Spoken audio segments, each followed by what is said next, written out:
যে শিক্ষা দক্ষতা দেয় কিন্তু নৈতিকতা ও দায়িত্ববোধ তৈরি করে না, তা সমাজের জন্য ঝুঁকিপূর্ণ। ভাসানী আমাদের মনে করিয়ে দেন যে শিক্ষা তখনই ন্যায়ের হাতিয়ার হয় যখন এটি ক্ষমতায়নের পথ খুলে দেয়। মাওলানা ভাসানী সম্পর্কে আমি রাজনৈতিক অ্যানালিস্ট না, হিস্টোরিয়ান না, least competent to be sitting in the chair, যেখানে আমাকে ইম্পোজ করা হয়েছে স্যারের নির্দেশে। তারপরও আমার কিছু স্মৃতি রয়েছে। রাজনীতির প্রতি একটা আকর্ষণ ছিল। 69-এ ম্যাট্রিক পাস করেছি এবং সেই সময়টাতে নানান আন্দোলন, ক্যাডেট কলেজে পড়েছি, কিন্তু যখনই ঢাকা শহরে আসতাম এগুলো চলতো, সেগুলোর সাথে সম্পৃক্ত হতাম।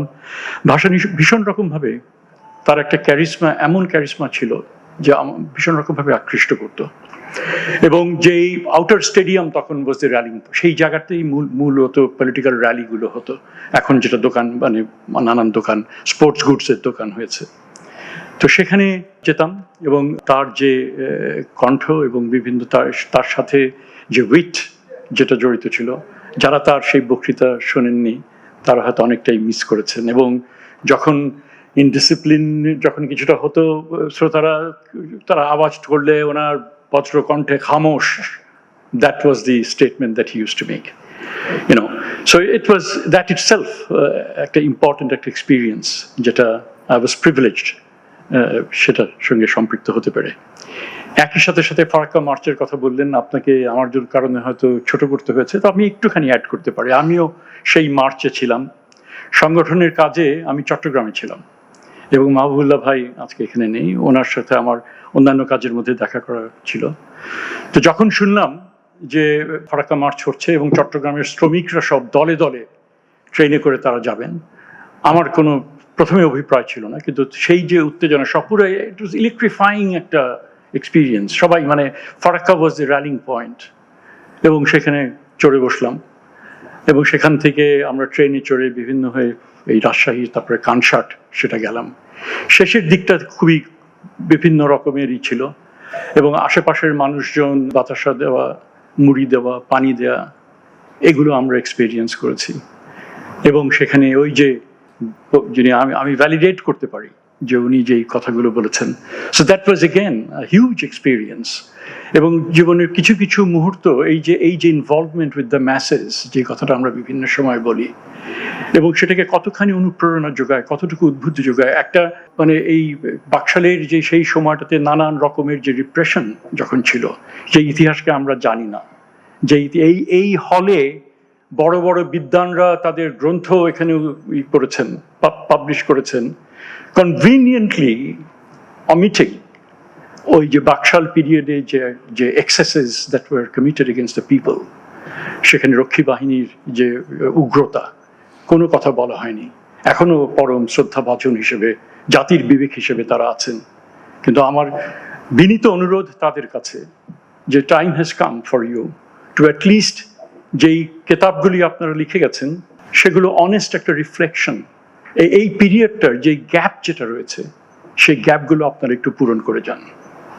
দ্যাট ইজ এক্সট্রিমলি, আজকে যেহেতু ইতিহাস নিয়ে আমরা কথা বলছি, দ্যাটস এক্সট্রিমলি ইম্পর্টেন্ট যে এটা আমাদেরকে এই শুধরাতে হবে এবং এই দাবি উত্থাপন করা দরকার। অ্যান্ড দ্যাটস ইন্টেলেকচুয়ালি আমাদের এই প্রয়োজনটা আমাদের এটা রয়েছে, তাদের একটা দায় এক্ষেত্রে রয়েছে। একথা বলে আমি ভাসানী সম্বন্ধে আমার চিন্তা ভাবনা একটু গুছিয়েছি। অবভিয়াসলি এখানে কনসেপচুয়াল কোনো ইস্যু নাই, descriptive, but then again I felt as an ordinary citizen, as a person who had seen him, who had spent time, in the sense যে তার যে বিষয় সম্বন্ধে জানা, যখন হলিডে পত্রিকাতে বিভিন্ন ইস্যুস নিয়ে লেখা হতো সেই সময়টাতে সেগুলো খুব উৎসাহের সাথে পড়তাম। কাজেই তার থেকে আমার দু চারটা কথা আমি আপনাদের সঙ্গে খুব অল্প সময়ের মধ্যে আমি বলতে চাই। আমরা আজকে এক এমন মহান ব্যক্তিত্বকে স্মরণ করতে একত্রিত হয়েছি। তিনি কেবল একজন রাজনৈতিক নেতা ছিলেন না, তিনি ছিলেন একটি নৈতিক কণ্ঠস্বর, একটি বিবেক। মাওলানা ভাসানী একজন গভীরভাবে ধর্মপ্রাণ মানুষ ছিলেন, যেটা এখানে বলা হয়েছে, কিন্তু একই সঙ্গে তিনি এই দেশের প্রগতিশীল ও ধর্মনিরপেক্ষ রাজনীতির একজন পথিকৃৎ ছিলেন। তিনি বিশ্বাস করতেন ধর্ম মানুষের নৈতিক শক্তির উৎস হতে পারে, কিন্তু রাষ্ট্র পরিচালনা করা, নাগরিক অধিকার এবং রাজনৈতিক সিদ্ধান্তের ক্ষেত্রে সাম্য, ন্যায় বিচার এবং মানবিক মর্যাদাই হতে হবে মূল ভিত্তি। এই দৃষ্টিভঙ্গি তাকে তার সময়ের অন্যান্য নেতার চেয়ে আলাদা করে তুলেছিল এবং আজও বর্তমান বাংলাদেশের জন্য একটি গুরুত্বপূর্ণ শিক্ষার জায়গা। ভাসানের রাজনীতি কখনোই জনবিচ্ছিন্ন ছিল না। যেমন মাছ পানিতে বাস করে, তেমনি তিনি বাস করতেন মানুষের মাঝেই। তিনি মানুষের সঙ্গে থেকেছেন, মানুষের কথা শুনেছেন, মানুষের কষ্ট বুঝেছেন, বিশেষ করে দরিদ্র কৃষক, শ্রমজীবী এবং নিপীড়িত মানুষের পাশে তাকে সব সময় পাওয়া গেছে। তিনি তাদের নিয়ে কথা বলেননি, তিনি তাদের সঙ্গে কথা বলেছেন এবং এক সময়ে তিনি তাদেরই কণ্ঠস্বর হয়ে উঠেছিলেন। এই কারণেই তিনি ক্ষমতার রাজনীতির চেয়ে জনতার রাজনীতিকেই বেশি গুরুত্ব দিয়েছেন। তার কাছে রাজনীতি ছিল সেবা, সুবিধা নয়। মৌলানা ভাসানী ছিলেন সাম্রাজ্যবাদ এবং সম্প্রসারণবাদের এক অবিচল বিরোধী, যেটা আমরা শুনলাম একটু আগে। দেশি বা বিদেশি যে কোনো শক্তি যদি এই দেশের মানুষের স্বার্থ, সম্মান এবং আত্মনিয়ন্ত্রণের বিরুদ্ধে দাঁড়ায়, তিনি তার বিরুদ্ধেই অবস্থান নিয়েছেন। তিনি খুব স্পষ্টভাবে বুঝতেন যে রাজনৈতিক স্বাধীনতা তখনই অর্থবহ যখন তা মানুষের অর্থনৈতিক নিরাপত্তা, সাংস্কৃতিক মর্যাদা এবং আত্মসম্মান রক্ষা করতে পারে। এই নীতিগত অবস্থান থেকেই তিনি খুব অল্প সময়ের মধ্যেই পাকিস্তানি শাসন ব্যবস্থার ভেতরের বৈষম্য ও অবিচার চিহ্নিত করতে পেরেছিলেন। তিনি ছিলেন প্রথম সারির নেতাদের একজন, যিনি স্পষ্টভাবে দেখেছিলেন যে পশ্চিম পাকিস্তানি শাসক গোষ্ঠী বাঙালির জনগণের সঙ্গে কাঠামোগত বৈষম্য করছে, ক্ষমতা ও সম্পদ বন্টনের ক্ষেত্রে, ভাষা ও সংস্কৃতির স্বীকৃতির ক্ষেত্রে। এই উপলব্ধিই তাকে একটি ঐতিহাসিক অবস্থানের দিকে নিয়ে যায়। 1957 সালে যখন তিনি পাকিস্তানি শাসকদের উদ্দেশ্যে তার বিখ্যাত আসসালামু আলাইকুম উচ্চারণ করেন, তখন পাকিস্তানের তৎকালীন প্রধানমন্ত্রী হোসেন শহীদ সরওয়ার্দী বলেছিলেন যে পাকিস্তানের জন্য 98% স্বায়ত্তশাসন ইতোমধ্যেই অর্জিত হয়েছে। কিন্তু ভাসানী জানতেন যে কাগুজে স্বায়ত্তশাসন আর বাস্তব ক্ষমতা এক জিনিস নয়। তার এই সালাম জানানো ছিল একটি ঐতিহাসিক সতর্ক বার্তা, যা পরবর্তী ইতিহাস সঠিকভাবেই প্রমাণ করেছে। ভাসানী রাজনীতি দেখতেন দূরদৃষ্টির জায়গা থেকে। তিনি শুধু বর্তমান পরিস্থিতি দেখেননি, তিনি দেখেছিলেন এর পরিণতি। তিনি বুঝতেন যে যখন বৈষম্যকে অস্বীকার করা হয় তখন তা আরো গভীর হয়, আর যখন অন্যায়কে স্বাভাবিক করা হয় তখন তা একসময় বিস্ফোরণের রূপ নেয়। মৌলানা ভাসানীর সেই সতর্ক বার্তা উপেক্ষা করার মূল্য এই দেশকে দিতে হয়েছে। এই কারণেই তাকে কেবল একজন রাজনৈতিক নেতা নয়, একজন দূরদৃষ্টির রাষ্ট্রচিন্তক হিসেবেও স্মরণ করা প্রয়োজন। এই প্রেক্ষাপটেই মৌলানা ভাসানীর শিক্ষা ভাবনা আমাদের জন্য বিশেষভাবে তাৎপর্যপূর্ণ। তিনি বিশ্বাস করতেন যে মর্যাদা ছাড়া স্বাধীনতা অর্থহীন, আর শিক্ষা ছাড়া মর্যাদা টেকসই নয়। তার কাজ শিক্ষা মানে কেবল পাঠ্য বই, পরীক্ষা বা সনদ ছিল না। শিক্ষা ছিল চেতনার জাগরণ, অন্যায়ের বিরুদ্ধে প্রশ্ন তোলার সাহস এবং সমাজের প্রতি দায়বদ্ধতা তৈরি করার প্রক্রিয়া। তিনি আমাদের সতর্ক করেছিলেন যে শিক্ষা যদি মানুষের বাস্তব জীবন থেকে বিচ্ছিন্ন হয়ে পড়ে, তবে তা মুক্তির পথ না হয়ে নিয়ন্ত্রণের হাতিয়ার হয়ে উঠতে পারে। যে শিক্ষা দক্ষতা দেয় কিন্তু নৈতিকতা ও দায়িত্ববোধ তৈরি করে না, তা সমাজের জন্য ঝুঁকিপূর্ণ। আজকের প্রেক্ষাপটে এই বার্তাগুলো আমাদের নতুন করে ভাবতে বাধ্য করে। আমরা আজ শিক্ষা বিস্তারের কথা বলছি, আরো স্কুল, আরো প্রতিষ্ঠান, আরো শিক্ষার্থী, কিন্তু ভাসানী আমাদের মনে করিয়ে দেন যে বিস্তার মানেই ন্যায় নয়, প্রবেশাধিকার মানেই সমতা নয়।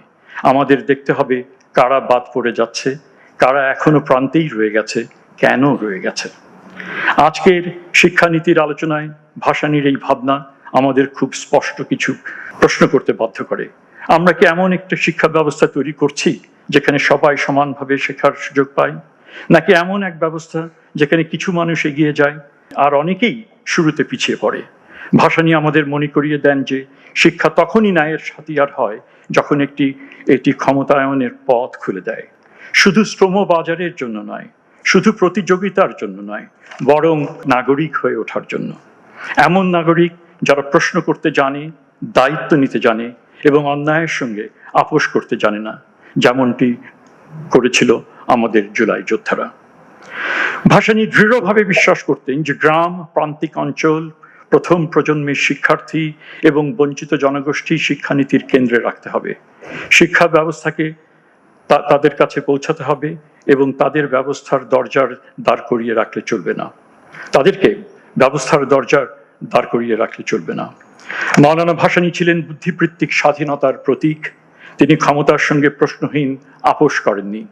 এই চেতনা থেকেই আমরা শিখি যে বিদ্যালয় ও বিশ্ববিদ্যালয় হতে হবে এমন জায়গা যেখানে বিতর্ক নিরাপদ, ভিন্নমত সম্ভব এবং সত্য বলার সাহসকে উৎসাহ দেওয়া হয়।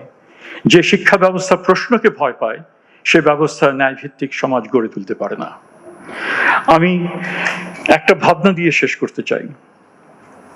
আজ আমাদের কেউ কেউ ক্ষমতার কাছাকাছি স্বল্প সময়ের জন্য হলেও অবস্থান করছি, অনেকেই আবার এই জায়গায় আসবেন। শিক্ষা আমাদের ভবিষ্যতের গঠনের ক্ষমতা দেয়। ভাসানী আমাদের কাছে যে প্রশ্নটি রেখে গেছেন তা আজও তাৎপর্যপূর্ণ। আমাদেরকে শিক্ষা নিতে হবে এই ক্ষমতা দিয়ে আমরা কি করব। ধন্যবাদ।